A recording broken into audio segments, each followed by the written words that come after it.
Hola chicos, ¿cómo están? Espero que muy bien.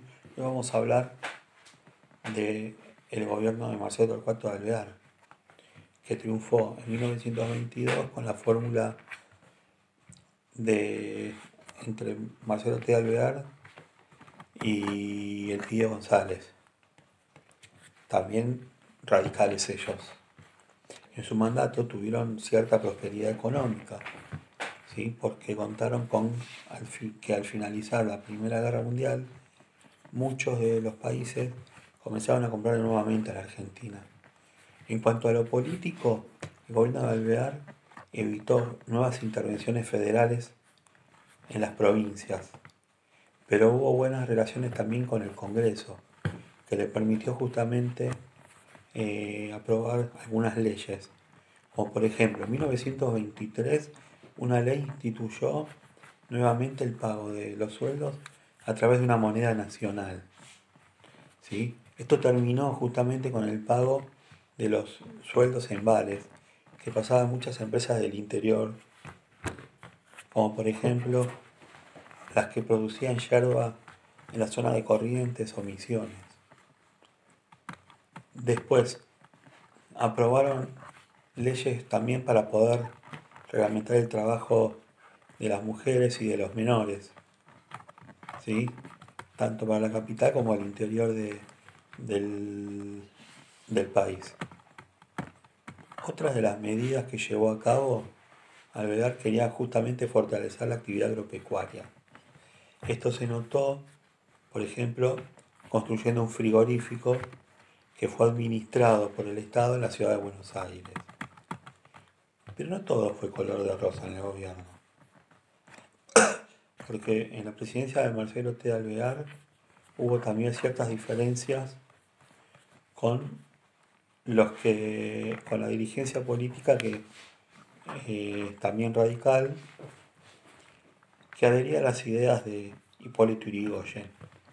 Entonces, estos roces generaron dos bandos, ¿sí?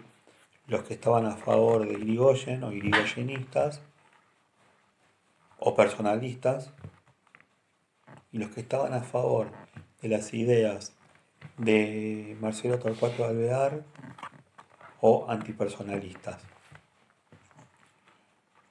que con el tiempo se separaron de la UCR en 1924 y designaron justamente a sus propias autoridades en el partido.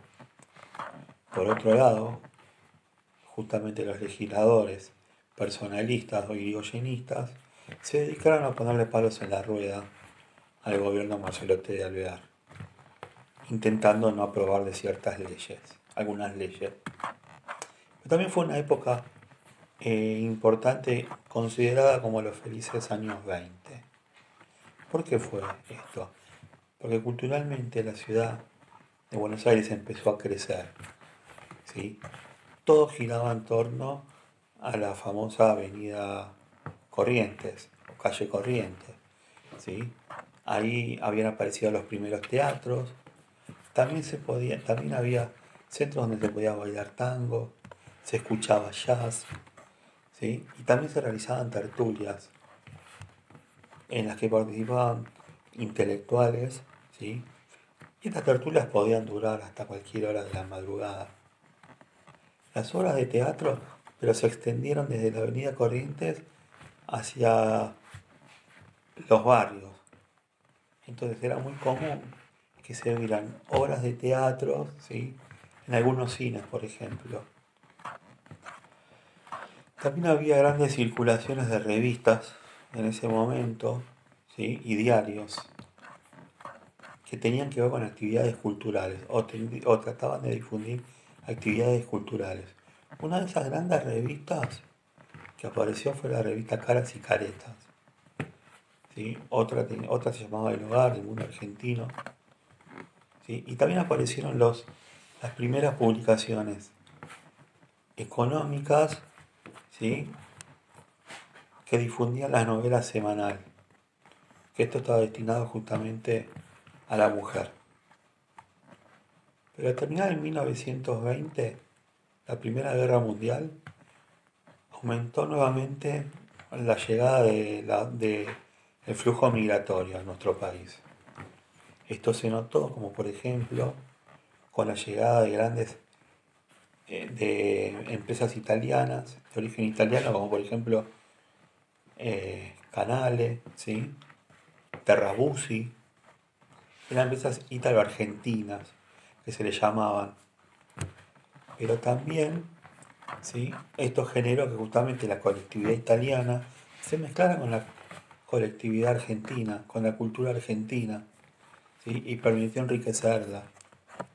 Entonces, por ejemplo, fue muy común a partir de eso que empezaran a aparecer, a mostrarse los bailes típicos italianos, ¿sí? También eh, empezaran como a mostrarse el tema de las pastas de los domingos, pero también llegó la colectividad española, fue muy importante.